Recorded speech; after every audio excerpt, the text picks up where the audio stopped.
All right, we'd like to welcome everyone to the My Horse University and E-Extension Horse Quest live webcast on rotational grazing, why and how it works.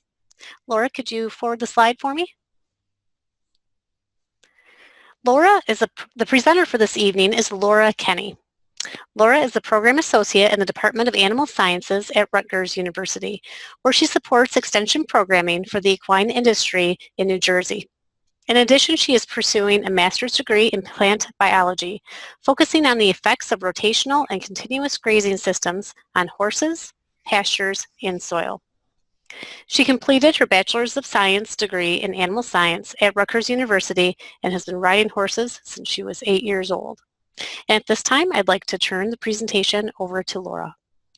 Great, thank you very much.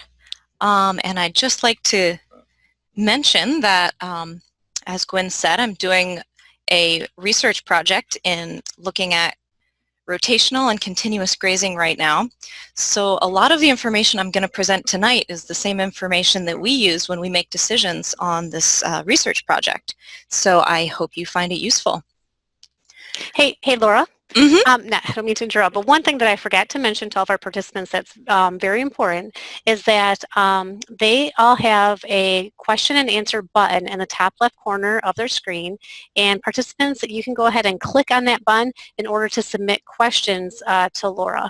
And these questions are going to come in. We also have another faculty member from Michigan State University, Christine Skelly, on board here this evening as well to try and help field some of those questions too. But the question and answers button, if you click on that, a window is going to pop up, and that's how you can ask questions tonight. So thank you, Laura.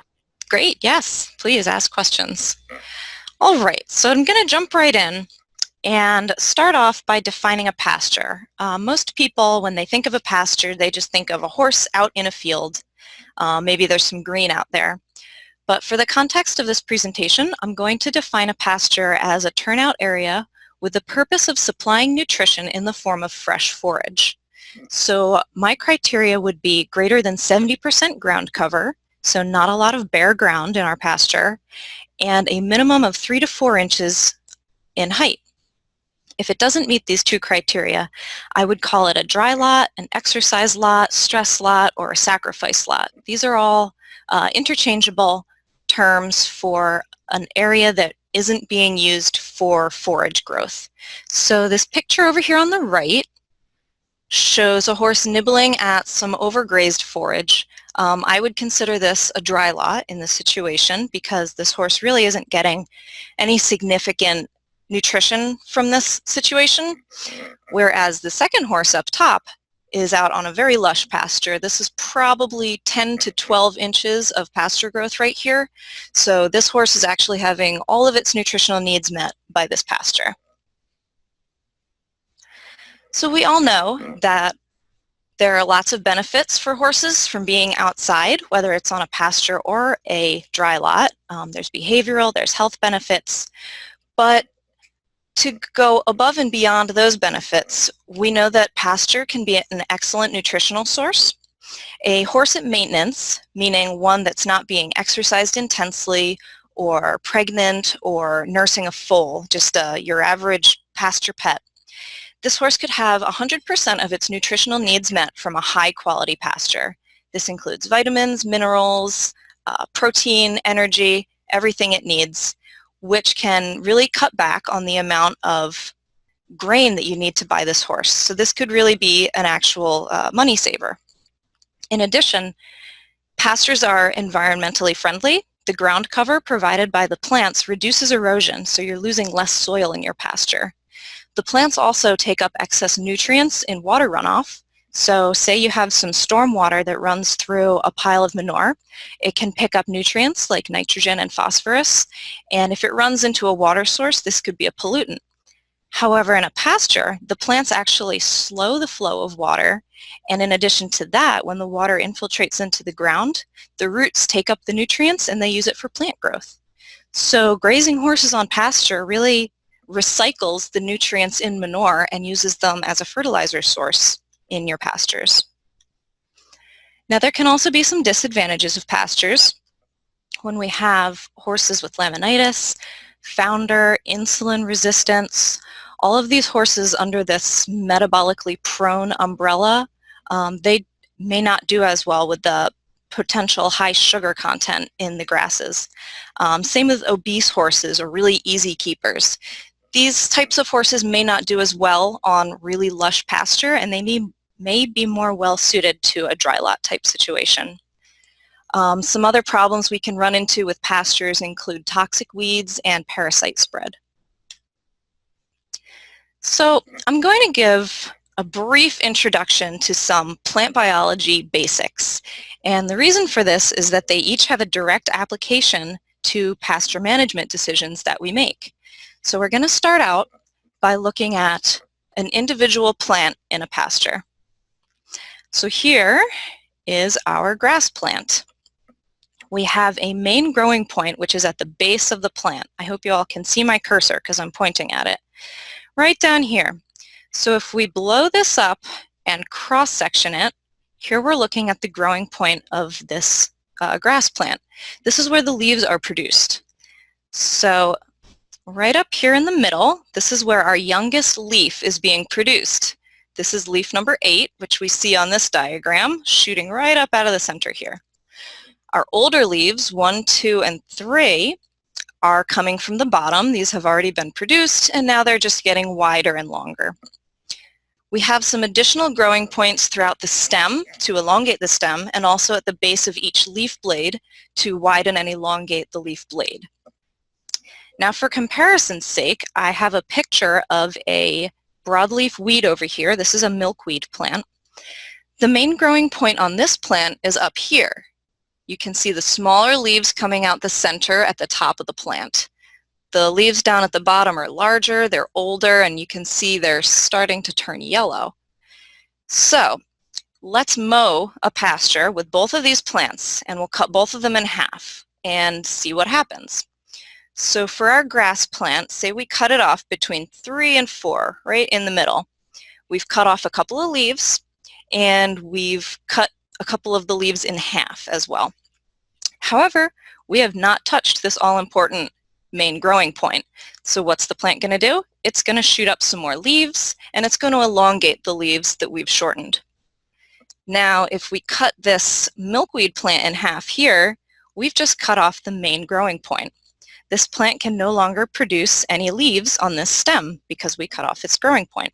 So what it's going to have to do is use its energy reserves that are in its roots to grow a whole new stalk, new growing point, everything. This takes a lot of energy out of the plant.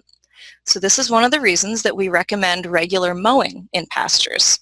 When you mow a grass, it generally encourages more leafy growth, and you get more nutrition for your horses out of those grasses, and it'll knock down the growing points of these types of weeds. So eventually, you're going to diminish the energy reserves that are in the roots, and hopefully eventually you can kill these weeds. Another important thing to think about is the difference between vegetative and reproductive growth. Vegetative growth is what we were just looking at on that last slide, and it's represented in this picture on the left here. It's soft growth, it's leafy. This would be a really high quality hay if you were buying hay. Versus our reproductive growth, which would be this picture on the right. We're starting to see seed heads. It's getting a little bit more fibrous. Now, in terms of nutrient content, this chart up here shows what happens to different nutrients as the plant matures. We're going to focus on this fiber line in the middle and the non-structural carbohydrates line below it. Non-structural carbohydrates refer to our sugars and starches, which are used as sources of energy both for the plant to grow and also for our horses. So as our plant grows from a vegetative state here to a mature state here in the reproductive stage, we see that fiber increases quite a bit and our non-structural carbohydrates decrease quite a bit. So these reproductive plants are high fiber, low sugar. Another important thing to know is that the growing point, which in this leafy plant is all the way down here at the bottom, is going to rise in our reproductive plants as it starts to form seed heads. So if we cut the same plant in half, we're actually going to remove the growing point, and the roots are going to have to use their energy to send up a new stalk. All right, the last thing I want to talk about is photosynthesis. We're all aware of this process. It's how plants use sunlight to turn carbon dioxide in the atmosphere into carbohydrates that it uses for growth. This process occurs primarily on the leaf surface, not on the stem, not on the seed heads, just on the leaves. Now, what do our horses like to eat when we turn them out on this nice pasture right here? They're going to go for the leaves. So in essence, when we're grazing, what we're doing is we're reducing the photosynthetic capability of our grass plant. And the more leaves we remove by grazing, the less ability this plant has to regrow when we remove the horses. So that takes us to our first rule. This is the take half, leave half rule. And this handy chart explains it pretty well. As we remove our leaf volume in this left-hand column over here, from 10% removed to 90% removed, we're going to see a reduction in root growth. We know that root growth is very important. This is where our plant's going to store its energy to regrow, to come out of dormancy in the spring. So if we go down this column, we see we don't have really any problems until we hit 50% leaf volume removed. So this is where we get the take half rule. Once we remove more than 50% of the leaf area, this photosynthetic area, it's going to really injure the plant and it will take much longer to recover. If we go an additional 10% from 50 to 60%, you can see that root growth has stopped by 50%, by half. So that's a pretty bad injury to this plant, and it's definitely not going to recover as quickly as the 50% plant. So that is our take half, leave half rule, and that's very important in rotational grazing. So now that we're talking about when to stop grazing, another important thing to consider is the predominant species in your pasture. We've got our taller grasses, like orchard grass, brome, and timothy. These will grow up to 6 inches, even to 10, and even a little bit taller, I've seen. So if your grass is about 6 inches high, you'll want to stop grazing it at approximately 4 inches. So we see that right about here. However, if your pasture is mostly made up of Kentucky bluegrass, this is a shorter plant, and it maxes out at about 4 inches tall. So a pasture made up of bluegrass can be grazed a little bit lower before you have to stop grazing and still have a healthy plant that can recover once it's given some time. The rate of plant growth also depends on how tall it is. So this chart here shows you the growth rate of an individual grass plant with its height in inches down here on the bottom. You can see from 0 to 3 inches we really have very little growth. And why is this? This is because there's very little leaf area for photosynthesis. So all of this growth, all of the energy for this growth is coming from the roots. However, once we reach about 3 inches and start growing up to 10 inches, the plant is growing its leaves and it's making its own energy. So it's exponential growth here until it hits about 10 to 12 inches. And at this point, the plant has usually about maxed out on growth, and it's going to be using its energy for seed production and reproduction instead of growth. The last thing I wanted to talk about was the seasonal pattern of pasture production. Anybody who has managed a pasture is familiar with this. This chart is pretty specific to the Northeast, I'd say. We have pasture yield over here and the grazing season on the bottom. April, May, June, July, August, September, October, and November. So we see that we have a really big spurt in growth in about mid-spring. This is when we're going to see the most growth in our pastures. Then we have a little slump as we get into the summer, and the temperatures get hot, we have a little less water, and our grasses might go dormant, or they might just grow a lot slower. And then in the fall, we'll see another little bump in growth. As the temperatures cool down, we get a little more rain, and there's going to be a little bit more grazing left in the season. So that was my primer on plant biology. Just to recap the very important points that go along with grazing horses. Grass grows from the ground up. Leaf area is crucial for photosynthesis and regrowth of a plant which has been grazed. The growth rate of a plant is fastest between 3 and 10 inches. And the production in these pastures is going to be highest in the spring. We'll see a summer slump in growth, and then it will be moderate in fall in the Northeast region. So now let's talk about grazing. Before we get into grazing systems, you're going to need to make some decisions about your farm. What are your goals? Do you have a lot of easy keepers that really shouldn't be out on lush pasture, or do you want to get a lot of nutrition out of that? Do you have horses that don't get along in groups and need individual turnouts? All of these factors are going to affect what type of grazing system you can use on your farm. So the system that we're most familiar with, that most horse farms use, is a continuous grazing system. And to define this, I would say that the horses regularly have access to an entire grazing area. It might be a giant 80-acre field like we're seeing down here on the left, with tons of forage that there's no way they could ever eat all of it. Or it could be smaller 1-acre plots like we see down here on the right, where the horses are out in these smaller areas. They might be in for part of the day, out for part of the day, but the key here is that the pastures never get a chance to rest. They're grazed every day. There are some potential problems with this type of a grazing system. The first one being overgrazing. We'll generally see this in a farm with a lot of horses on a small area of land, and the horses will eat everything that's out there, and then you have the little stubble like we saw in that first slide. And once the grass starts to grow back to about, 1 or 2 inches, not only is it's full of sugar, so it tastes great for these horses, and they're going to go back and they're going to eat it over and over and over again. And what we learned about the plant roots, that's eventually going to deplete the plant's energy reserves in its roots, and the plant will die. And then you're going to have bare ground, and what loves bare ground? Weeds. So this is how we get weed problems. In a larger space with fewer horses, we can see uneven grazing.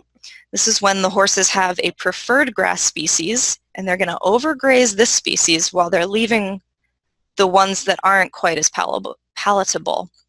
So the species that they don't like quite as much are going to grow taller, more mature, more fibrous, and then they're going to be even less palatable. So we'll see really big areas of grazed forage and ungrazed forage, and it's not very efficient. We can also see problems with compaction, erosion, and particularly mud in loafing areas like by the feeders and by the gates. So another system that is not as widely used with horses, but it's very widely used with other livestock species, such as cattle, is rotational grazing. And the key point in this system is that the pastures get a chance to rest. We graze them for a short period of time and then allow the forage to regrow. In order for your horses to have a continuous source of forage, we're going to need to rotate between several fields while the other ones are resting. In an ideal world, once you've rotated through all of your pastures once, the first field will be ready to be grazed again once the horses are done on the last field. Of course, this doesn't always work. So now is when we start thinking, okay, how many fields do I need? How long can I graze each one? How long do they need to rest? And the answers to all of these questions, it depends. It's going to be individual to each farm. How large are the fields? How many horses are on them? How much forage is out there? What season is it? All of these questions are going to influence the answers. So first, we're going to look at what a rotational system looks like. This is what I consider to be a traditional pasture. We've got a perimeter fence around the outside, a gate leading in, a shelter, and a waterer. In order to transform this pasture into a rotational grazing system, what we're going to do is we're going to create a stress lot in the middle, or a corral in this case. This has the shelter and the water, and the horses will always have access to this no matter what field they're in. So in this system, say we want to graze field number 1, the top left field. Once the grass is 6 to 8 inches tall, we'll put the horses in, we'll open this gate, and we'll close the other 3 gates. We'll let them graze it down to 3 to 4 inches, and then we'll open the gate to the second little unit up here. This would be on the top right, and close the gate to the first. And they'll be grazing number 2. Now this is a great time to do your mowing. Mowing in this situation helps with the uniformity of grazing. So if there are tall areas that they haven't grazed, you can mow them down and it'll keep all of the vegetation in a nice leafy vegetative state and not allow it to go to seed. It'll also take care of the weeds that grow like the milkweed that I talked about. So we've got 2 reasons to mow. Another thing you can do at this point is you can drag to spread out and break up the manure piles. I like to do this in the summer when it's hot and dry, and it can really dry out those manure piles. So we're going to continue this pattern through fields 1, 2, 3, and 4. And hopefully at this point, field 1 has had enough time to recover that it's 6 to 8 inches tall again, and we can graze it again. However, in the event that it's not ready, we're going to close all of these gates, confine the horses to the stress lot, and feed them hay until one of the fields is ready to be grazed again. And that is, in essence, your rotational grazing. You can do it on a more intensive scale with the same field. We can add some extra temporary fencing, which is perfectly fine to use to divide up your grazing subplots. A benefit to grazing more intensively would be that the horses will eat these little subplots more uniformly because there's less forage out there. A disadvantage is that there's increased management. If in this situation horses have a week on each of the fields, in this situation you might have 3 to 4 days on each of the fields, and you're going to need to be out there scouting the fields, walking them, and making sure they're ready to be grazed and finding out when the horses need to be removed. Now there are also some other situations where you'd want to keep the horses in your stress lot. This would include very wet weather, where the horses will tear up the ground if they're outside. Also very dry weather, when your grass plants are very vulnerable and can easily be damaged by your horse's hooves. Early spring and winter are other situations where you don't want to have the horses out because you will ruin your fields, your pastures, and they will not last as long. Whoops, let me fix what I just did. Share screen. There we go, sorry about that. Okay, let's continue. Here's another example of an existing property and how we can turn this into a rotational grazing system. We've got a house, a barn with a water in the middle, and then a lot of pasture surrounding it. So what we'll do is we'll fence off the barn area. This will become our stress lot. We're going to fence off the home site area so we don't have horses on our porch. And then we will divide up the pasture area into 4 smaller pastures. And we can see that each of them has its own gate, so that it's very easy to manage. When you need to rotate the horses, you just close one gate, open the other, and you're done.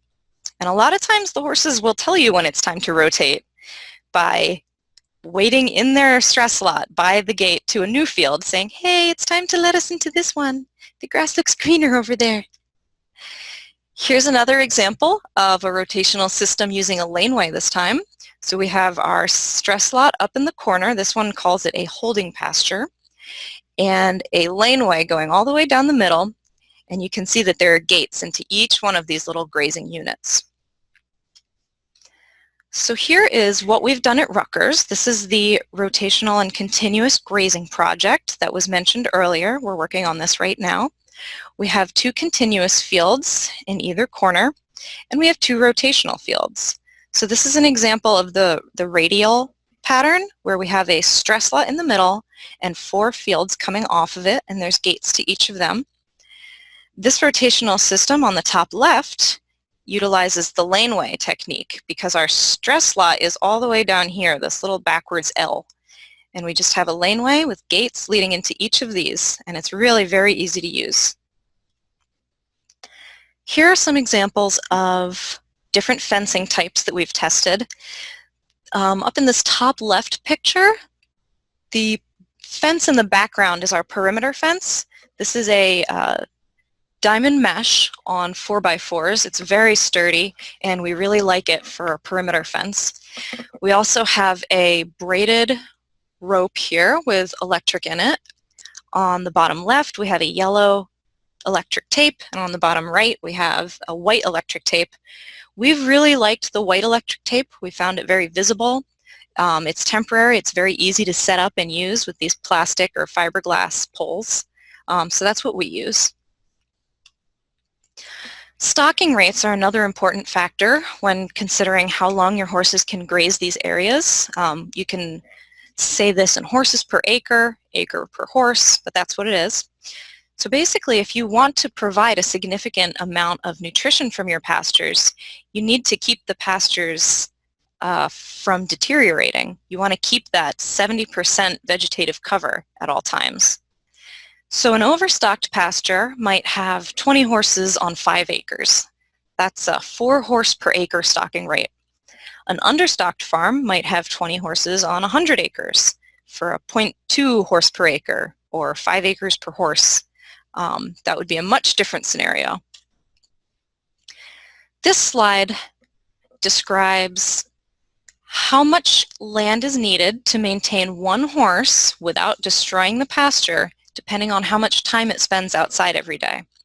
So this first bullet shows a horse that is outside less than 3 hours each day can have a ½ acre of pasture to itself without really destroying the pasture. So this works out to 2 horses per acre. On the other hand, if you want your horses to be out 24/7, this last bullet will show that it needs at least 2 acres per horse.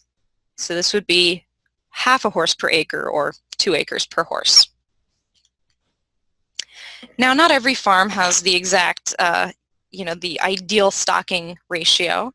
So what do you do if your farm is overstocked? In this case, the stress lot becomes crucial because the horses are going to eat the forage faster than it can regrow. So they will have to spend a lot of time in their stress lot eating hay. Especially in the late summer when grass growth is either extremely slow or they've gone completely dormant, which is what happened this year with us. We've had the horses in the stress lot for, I think, almost 2 months because the grass just wasn't growing. So we fed them hay. They're pretty content. And also in the winter when we don't want the horses destroying all of the plants that are left out there.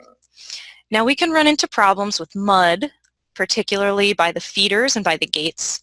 So we've installed, in some cases, a heavy use pad. So a heavy use pad improves drainage and footing in high traffic areas. This is one that we installed at Rutgers, right under a gate. This area was always very, very wet. It was very tough to bring horses in through here. So we excavated about 6 inches of soil, and this was the real mucky soil, lots of organic matter in it that really just acts like a sponge, and it holds water very well. So we got rid of that. We replaced it with some gravel, some footing.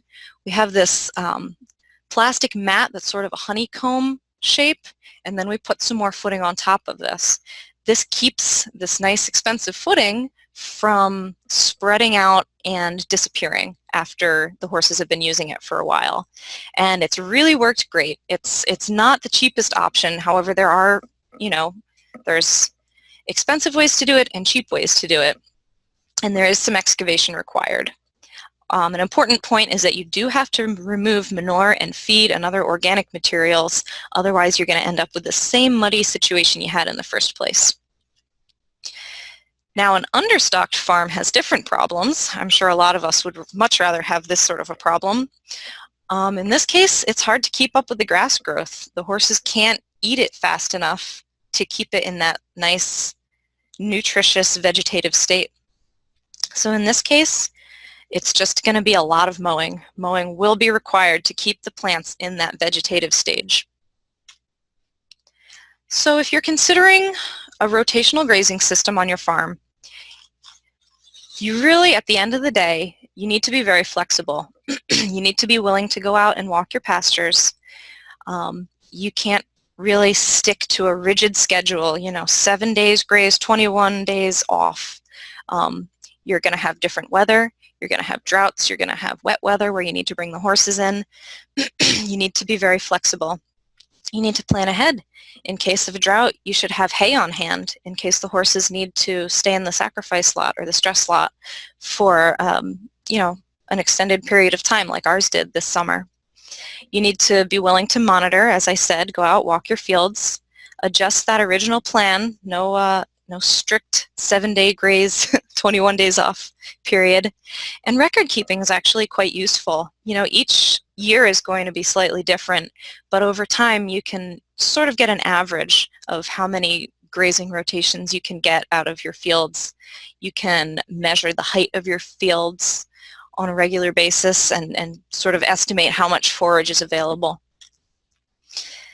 Now, all this information that I've presented is really only a small puzzle piece in the pasture quality game. Really the most important thing that you can do for any pasture system is to fertilize periodically based on soil tests, not just buying some fertilizer at the store and spreading it. You need to know what your soil is deficient in and figure out how to apply that so that you can nourish the grass that nourishes your horses. Other important aspects of pasture quality include controlling weeds, creating these exercise areas, managing grazing instead of just throwing the horses out and letting them, wreak havoc on your pastures, and always being willing to consider the need for reseeding or even complete renovation once the pasture plants do start to decline and don't produce quite as much forage for your horses. So these are some of the groups that have contributed to this knowledge and all these slides. And that is all I have for tonight. So here's my contact information, and I would be more than happy to take any questions. I will go and look through the Q&A. Oh, I see one question in here for me right now. Oh, there's two. Hannah asked, do heavy use pads have to be replaced every so often? I believe we have one at the barn I work at, but it has been there for several years and seems to be very inefficient. That's a shame. If they are installed correctly, there's a lot of ways to do it. As I said, the one I showed you used that honeycomb pad. Other ones use geotextile fabric, and basically you have different size gravel with layers of geotextile fabric in between. What the fabric does is it keeps the layers from mixing together, and it keeps that really, really great drainage ability. So if you can have the fabric in between your layers, and if you have a nice footing on top, another important point, as I said, is to keep the manure off of the surface, because the manure is what is going to really suck up the water and give you a muddy mess. So if you can keep it clean, keep all this organic matter off of it, they should last for quite a while. You will every once in a while need to replace the footing on top, but if you've got a nice solid foundation under it, it should not need to be fully excavated and replaced. All right, what's next? Shanna asked, the creek we have begins and ends on our property. I realize there are other risks to water flowing through, parasites and such, but the setup of land doesn't allow much other options. All right. So there are ways you can manage creeks on properties. One such way is a water crossing. So you can install either a bridge, or you can fence the horses out of most of the stream and just have one crossing so that they're not destroying the stream bank throughout the entire stream. So that's one option. There are agencies out there that have a lot of information on these kind of things, and sometimes they're even able to cost share on these conservation practices that really help improve water quality and stuff like that. So I didn't really see a question there. If I didn't answer what you wanted, you can ask another question. Larry asked, oops, we have a lot of Kentucky 31 fescue in Kentucky and in our pastures. Do horses suffer from the same disease caused to cattle from the fescue at a certain stage? All right, I believe what we're talking about is endophytes in the fescue. And horses do also suffer from this, and what's it called? basically the toxicosis from the fescue. And it impacts breeding mares mostly in the 3rd trimester of pregnancy, and it can cause reproductive problems, delayed birth, and no milk. So yes, this is a problem with horses as well. The nice thing is that plant breeders are aware of this problem and they're coming up with tall fescue varieties that are just as nutritious, and they either have no endophytes in them. These endophytes are sort of a fungus, and they're good for the plant because they actually increase the hardiness. So it's good for the plant, it's bad for the horses. So there's also an endophyte-friendly variety, which has the endophytes that help keep the plant healthy, but they don't produce any of the toxins that cause these reproductive issues in horses. All right. W and a bunch of numbers asked, would younger horses like yearlings or weanlings have a different horse density per acre, or would they be similar to mature adult horses? In this case, I like to go with a concept called the animal unit. An animal unit, excuse me, is defined as 1,000 pounds of animal weight. So if you have 2 500-pound weanlings, I would consider that one animal unit. And so if you're going with the horse density information that I quoted, I would call that one horse. And done. All right, Cassidy asked, is there any size limit to pastures when it comes to switching to a rotational grazing program? So the system that we have set up is fairly small. Each of our systems are about 3.5 acres in size, so the grazing units are a little less than an acre each. And we have about between 7 and 14 days on each of these systems, or on each of the little mini pastures during a good grass growth. So you can go smaller than that. You just have to be willing to go out there and check it more often. So that would be a small size limit. As the pastures get larger, if you're talking about how big they can be, you just have to be aware that the larger the pastures are, the more unevenly the horses are going to graze them. Okay, Janelle asked, how expensive are these pads? I understand it depends, but is there an estimate you could give? Right off the top of my head, I don't know. I'm really sorry. If you email me, I can find out how much that one that we installed in Rutgers costs. And I also know there's a lot of information out there. I'm thinking of a fact sheet right off the top of my head that has that information. So shoot me an email and I can send that to you. Creeping indigo control. I'm assuming creeping indigo is a weed that you have in your pasture. I'm not familiar with this weed. It might not be something that grows anywhere near me. I can look up some information on that for you if you're interested and send it over to you. So this is going to be another email me question, and I'll look up the answer and send it over. Done. Okay, Deb asked, are there specific soil and or forage sampling tests that provide specific information on the nutrient content of the pasture, i.e. vitamins and minerals? There absolutely are. So there's 2 things that you can do. The first thing I always recommend is a soil test. Almost every university provides a soil testing service where you can take a representative sample of soil in your fields, and they have instructions on how to do this. You send the sample in and they'll give you a result with how much, what the pH is, so if you need to apply lime, the phosphorus, basically all of the nutrients that these plants need to grow. And a lot of times they will also have recommendations for fertilizer. You can also send forage samples to different labs throughout the country. There's one in Ithaca at Cornell that we use called Equianalytical, and that can actually take your forage and tell you exactly what the nutrient content is. A quick note with that though, you have to remember that the nutrient content of grasses, not only does it vary by season, it also varies by time of day. So you can't really just take one sample and assume that this is what my pasture makes because it varies throughout the day and it varies throughout the season. So you're going to want a couple different samples, and that will tell you what your pasture looks like at that moment in time. Okay.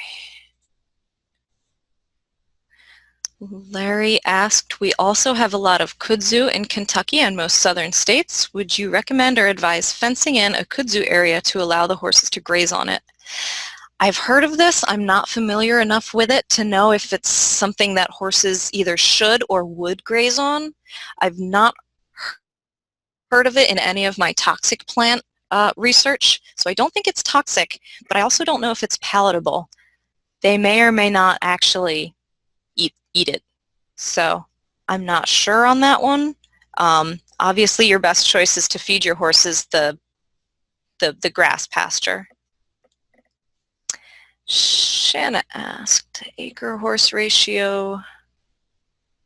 All right, that was a comment on something I already answered. Stephanie asked, what is the best type of grass for reseeding do you recommend? This is going to depend on where you live and the type of soil that you have. Different grasses do better in compact soils, wet soils, dry soils. So it's not really one type of grass. I can tell you some popular grasses. For cool season grasses, we do orchard grass a lot. Brome. What else did I have in there? I can't think of any off the top of my head, of course. There's also going to be warm season grasses. We see Bermuda grasses, bent grasses. So again, it depends on where you live. It depends on what type of soil you have. This is something that an extension agent or even a fact sheet could answer for you based on where you live. Anonymous viewer asked, will it help when spreading manure to add lime?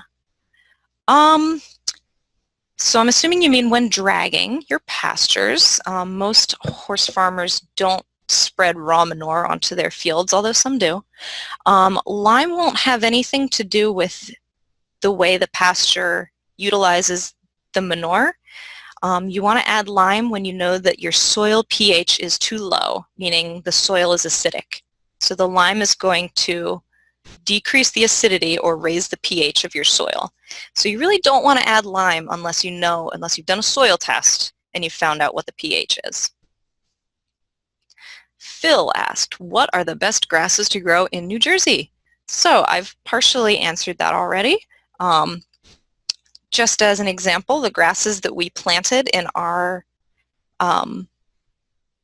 research plots are orchard grass, tall fescue, and Kentucky bluegrass. We've found that these are palatable for the horses and they have pretty decent, they last pretty well. One very popular hay species is Timothy, and a lot of research has been done throughout the country and they've really found that it doesn't hold up well to grazing. It's a great hay grass, does not persist very well when it's repeatedly grazed. So Timothy is not one that I would recommend planting for a pasture. All right, here in Florida we have a problem with creeping indigo. Is there a way of controlling it? This has already been mentioned, and I would have to go do some research on it.